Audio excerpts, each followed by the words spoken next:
we're becoming very short-sighted. You know, we want to see something happen right away, and that just doesn't happen with trees. So what you're seeing is less and less trees. I don't remember the exact statistics, but something like 30% fewer trees are being planted now than there were 20 years ago.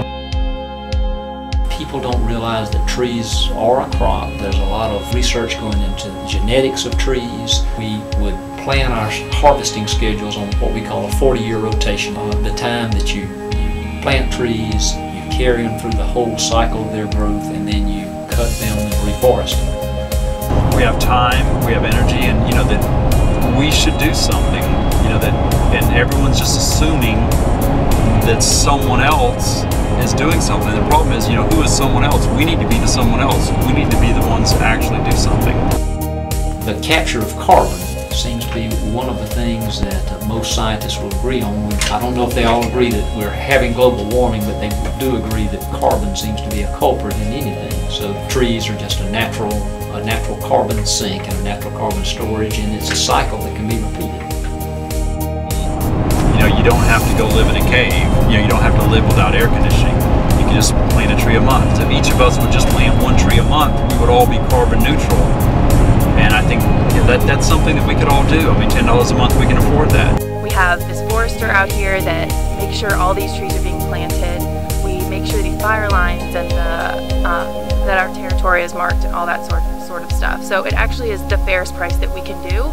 For if you look over maintaining for a tree for 25 years, $10 seems pretty minimal. All the land that the Green Air Project has, it is planted correctly. It follows forestry standards. There are a lot of organizations out there that plant trees or send you seeds, stuff like that, to plant your own tree. But I think the GAP really is set apart and is a better organization in the way that we give you a validation code through our website, and you can see those trees growing over the time. It's allowing everyday people to have a difference, because not very many people could offset all of their carbon or all their CO2 by planting trees or doing activities. A lot of people do some, recycling or using fluorescent light bulbs or trying to drive a more fuel efficient car. That we all have a big impact on the environment. Just looking at 5 or 6 years that I've done this, we've planted, I think it's 230,000 trees. And, we'll plant another 25 or 30,000 this year. So, I mean, over time, that's going to make a big difference.